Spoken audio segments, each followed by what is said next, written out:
Alright, hey YouTube. I know this is not a lot of videos showing you how to take a Phantom 3 standard and bring it into Sony Vegas, set up all the settings on it. So it's a little windy and that thing's kind of floating around. Anyways, you don't need to go out and buy a brand new expensive DJI Mavic Pro or anything. You can get really good video with this, but I'm going to show you how to take this video right here and turn it into something like this. So anyhow, let me get this thing out of the wind. It's kind of scaring me a little bit. Please don't fly away. All right, here we go. Well, I forgot that the screen record on my phone did not have audio, so I didn't record audio for this part. So I'm just going to kind of go over what I'm doing here. And obviously in the DJI Go app, and I'm just showing you here where I keep my camera in manual mode so I can adjust the shutter speed. Mainly you want to make sure that your histogram is turned on because you want to keep your levels in the middle. You do that by adjusting shutter speed. Now I'm going to my color profile. I shoot in D-Log. If you look at the different styles, I customized it, and I can't read those numbers right now, but it's like -3, -2, and -2, I believe. And that will give you a really flat profile to record. It gives you much more dynamic range. Who knows? Okay. This is the software I use. I use Litchi. I think it's much better. Basically turns your Phantom 3 standard into a Pro. Gives you a lot more range with waypoints. The settings in here should already be changed because I noticed that when you change something in DJI Go, it's actually changing the camera, so it carries over to the Litchi app. So basically all the same settings as we just went over on the DJI Go app.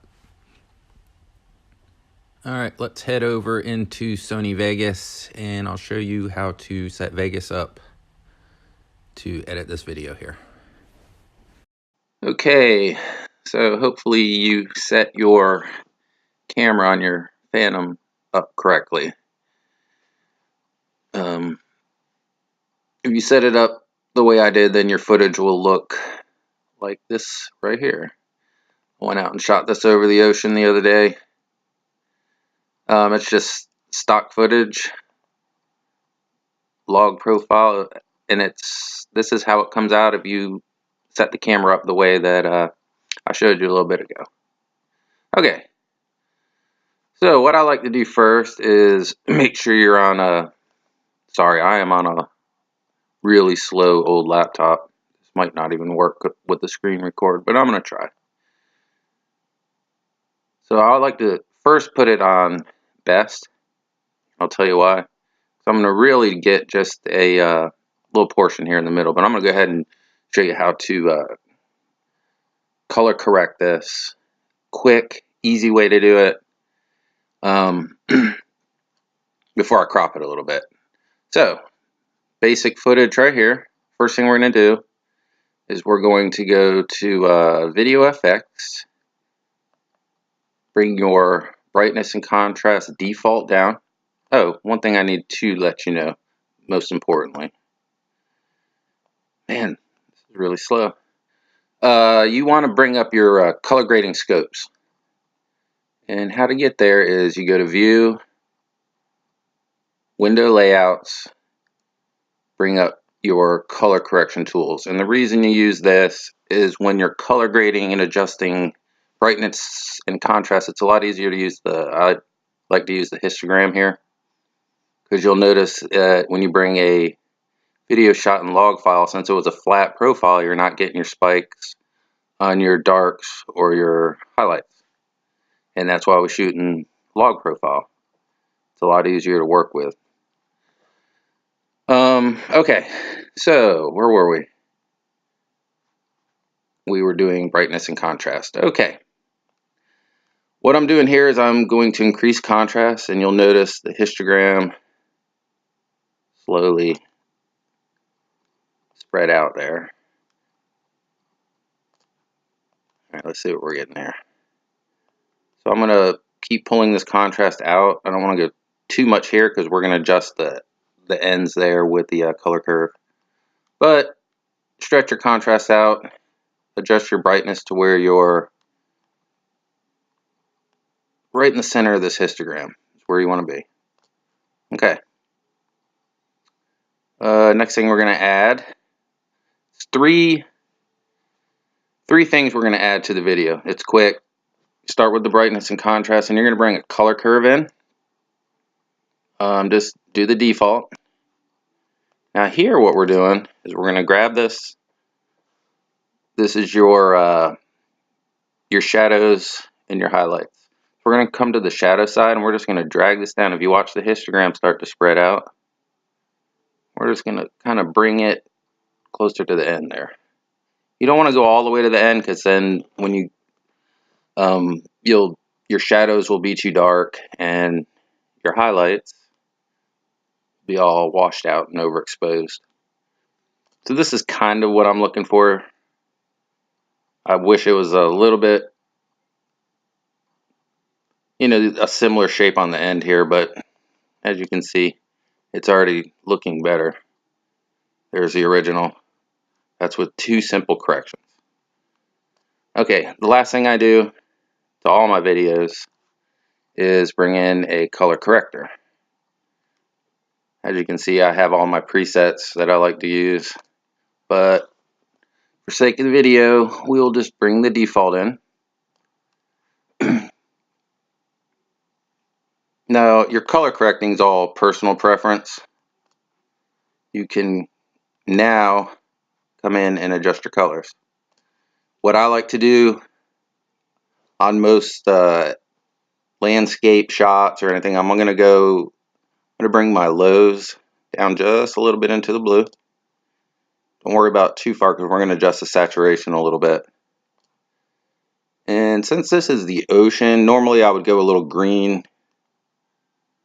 Not that much. Normally I would come somewhere around here. But since it's an ocean shot, I'm going to just come straight down. About that far. My highs I always put are orangish red. And it's starting to look good. So I like to bump up the saturation, and you'll watch over here. You want to make sure that none of your colors go outside of this top line here. So let me back that down just a little bit. And now, as you can see, this is what we started with. And this is our final. Okay, one last thing. Now we're going to crop. And now the reason I do the color correcting first, if I know around where the video is going to be, is it's just easier to scroll on an older machine or a laptop. It's easier to scroll around and make your cuts when you put it in like a preview mode. So before I start cutting up these clips, you'll notice that I recommended, and this is again personal preference, you put your Phantom on the highest setting, 2.7K, but at 30 frames a second.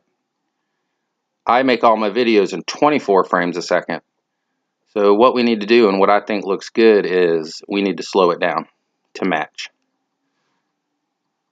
So we need to get 30 frames per second down to 24. The easiest way to do it is take the frame rate that you want to achieve, so that will be 24, and divide it by whatever frame rate you shot at, in this case 30, and it'll give you a number, and what it is 0.8.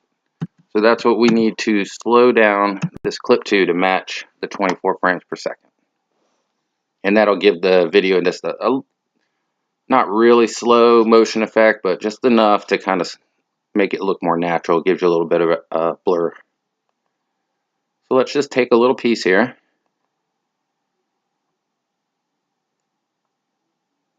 Let's just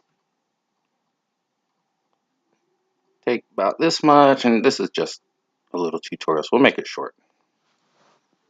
Okay, so now we would go to render. And what I found in Sony Vegas is with a lot of action in your videos, there's really no render presets that can handle it. So what I like to do is modify one. And I'll show you how I do it. Let me show you all of them. What we're looking for is main concepts. Right here. Main concept, MP4, AVC. And the template you're going to want to start with, I believe this one here. Main concept, MP4, come down to internet, HD 1080p. And we're going to customize this template. And what we're going to be doing is going through and changing a few of these numbers. As you can see here, these are what we're going to want to do. That's the template you're going to use. But to show you the numbers, I'm just going to open the one I already have. Once again, whatever frame rate you're going to use. In this case, I use 24 frames a second. This is important here. Make sure variable bit rate is checked. I put 40 million for the maximum and average around 30. These numbers are pretty important. Number of reference frame, I use 14. Use dead blocking filter. Audio, this is just what I use, 192. I believe it was the highest. Oh no, it wasn't. I should be on 256. Audio, and I think that's it. Mainly what you want to do is make sure that these two are brought up as much as your computer can handle. I do most of my editing on my laptop, so I don't have them as high as some of you could probably get it. So anyhow, that's the render settings I use. And at this point, you just click render. Here, we'll go ahead and do it.